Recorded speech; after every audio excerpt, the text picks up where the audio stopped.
La grâce présidentielle dont viennent de bénéficier certaines personnalités politiques ne concerne pas Eugène Diomi Ndongala ni Franck Diongo, une situation que dénonce Patricia Diomi. Ce que je tiens à souligner à ce stade est que le régime semble avoir besoin encore d'otages politiques pour ces marchandages. Parce que dans le cas d'Eugène Diomi Ndongala, nous sommes pratiquement face à un véritable conflit institutionnel. Nous avons la Commission nationale des droits de l'homme de la RDC qui a demandé officiellement en septembre 2017 au ministre de la Justice et au ministre des Droits humains d'appliquer la décision du Comité des droits de l'homme des Nations Unies qui a produit un jugement contre la RDC sur le cas du dossier Eugène Diomi Ndongala. La RDC a été condamnée en octobre 2016 à libérer Eugène Diomi Ndongala, annuler sa condamnation scélérate et contraire au droit congolais et de l'indemniser.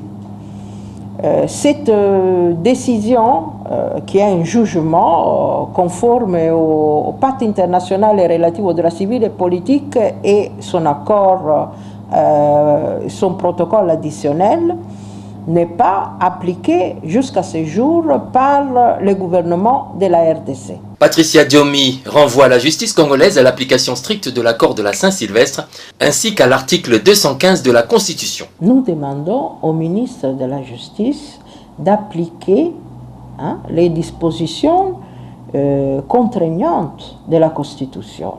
Nous demandons à la Cour constitutionnelle de ne pas faire pour une énième fois un déni de justice.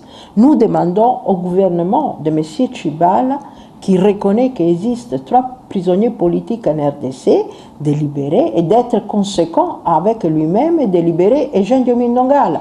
Nous demandons au gouvernement de la RDC de respecter l'accord de la Saint-Sylvestre, qui ne peut pas être appliqué d'une manière partielle ou à géométrie variable. Au nombre des personnalités ayant bénéficié de cette grâce figurent Jean-Claude Muyambo et Gérard Gekoko Mulumba. How many political prisoners are there in the DRC today, Prime Minister? Objectivement, il y a, plus. Pour le moment, je pense qu'il y a 2 cas, Monsieur. Two cases. How is it that the Secretary General of the UN Stabilization Mission in your country on the 5th of January expressed deep concern that at least 107 political prisoners are currently in detention? Non, il ne faudrait pas qu'on fasse la confusion. Il y a effectivement 2 ou 3 cas des hommes politiques connus. Moi, je viens de l'opposition. Je connais qui est opposant, qui ne l'est pas. Et donc, il y a M. Franck Diongo, il y a Diomi Ndongala, il y a M. Muyambo. Are you accusing the chief of the UN Stabilization Mission of lying? Je ne parle pas que le responsable a menti. Je précise qu'au sens où on entend le terme opposant et prisonniers politiques, il y a quelques 3. Les autres, ce ne sont pas des prisonniers politiques. Well, that sounds like a very subtle distinction to me. The same stabilization mission said this in January, that is just 2 short months ago. Journalists, political opponents, and civil society activists are the systematic targets of violations by agents of the state, and 98% of the perpetrators of these abuses, state agents, are enjoying impunity. They are never being prosecuted. 2 choses. Parmi quelques personnes qui de temps en temps sont interpellées, il y a les activistes des droits de l'homme. Et d'ailleurs, ce mouvement est divisé aujourd'hui. Pourquoi? Parce qu'il y en a qui estiment qu'il y a une évolution significative dans le cadre de la conduite du processus électoral et qu'il n'y a pas de raison d'appeler aujourd'hui à l'insurrection et au soulèvement.